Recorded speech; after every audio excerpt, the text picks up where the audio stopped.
For shoulder girdle stability, we want to have the shoulder blades connected on the back, especially when we start to bear weight on the hands and knees, and then further into chaturanga. So when we're in this retracted position, so remember the shoulder blades together, other retracted, there we go. So that can bring them off of the back a little bit. And then if she was to, and I don't want you to go down, but if she was to go down as we saw before, in that retracted position, then there's not a lot of engagement of the muscles that need to be engaged here, right, to hold the whole shoulder girdle into place.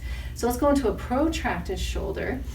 And so let's do an exaggerated protracted, yeah, which is just kind of a nice stretch, right? So we get to have some stretch and space, but I would say this is almost too protracted. So let's find somewhere a little bit more reasonable, there, good. And then just soften your elbows.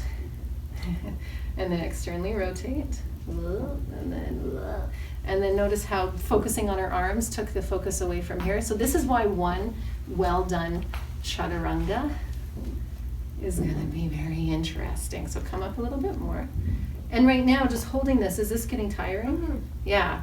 So just holding this into place, because this may not be a position she's used to, is making her work already, let alone now if she was holding this into a plank. So did we see what just happened with the shoulders? Because more of her body weight is here, right? So now she has to, if you're okay in plank for a second, lift up into my hand. There we go. And I'm going to put my finger just next to your sternum to just go up into my hand. Now she has to go into chaturanga? Like this alone. So bring your knees back down.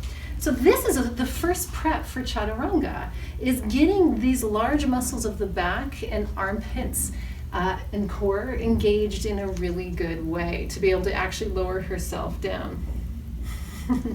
So let's think about our lats. So the lats are these large muscles back here that come across and then attach to the arm. When go back into the retracted position. Yeah, so now the lats just kind of went, wah, wah, we don't need to do anything. And your lats are so big that they're just like, they're waiting for you to help them. Or you mean them to help you, and you to help them be part of the party. So when we can go into this protracted position, wide, come up and, yeah. Then that kicks on the large muscles, and not only the lats, but the serratus anterior. Again, sorry, I'm not gonna. So sliding down here, right? And then doing the armpits of power. So that you have a sense of stability around the shoulder joint, and you have the large muscles in the back.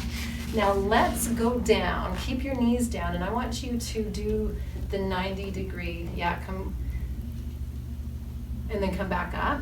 So everybody watch again what's going on in the shoulder blades. Come back down the same way. So let's go through, are you still good? Okay, so let's go wide. And can you wrap? And then feel the outer edge of your armpit kind of wrap and kick on, turning on serratus, turning on lats. And then feel the outer edge of your armpit kind of wrap and kick on, turning on serratus, turning on lats. I'm going to put my hand here to keep your memory. As you go down, you're going to press up into my hand at the same time. Stop, stop, stop. Come up, up, up, up, up, up. Let's stop here just before they go together. So wide, come back up all the way. But right already, how are you? Yeah, hello. So let's do one more. Yeah. This is a great chaturanga. Should she go any further? She can. Why not? But why wouldn't she also want to stay here for a little bit, strengthen in this potential and in this way, and then bit by bit she could lower down. Stop. And then good, laughing kind of opened that up. So keep laughing.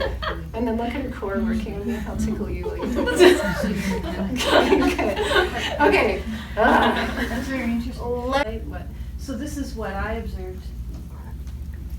Sorry, Marnie's chaturanga was actually that. Yeah. She wasn't. Her scapulas were quite flat. Yeah. She didn't go down into the. Yeah. So that mechanics was quite correct. Yeah. Well, and then it begs the question to get out of tradition in the sense of you do a practice that requires you to do 856 what are they called again? Chaturangas. That's my style. Give me 800 shavasana as opposed to chaturangas. okay, so, you know, and when we can barely even do one in a traditional sort of way, let's go back to the compensation ladder or balance thing. So yeah, I can do 800 chaturangas in a practice, but at the expense of what? I could do one perfectly well, mindful, attentive chaturanga, and then it goes, yeah, but I'm not doing the traditional practice anymore, but you're still a good person and a good yogi. Could we just see Marty?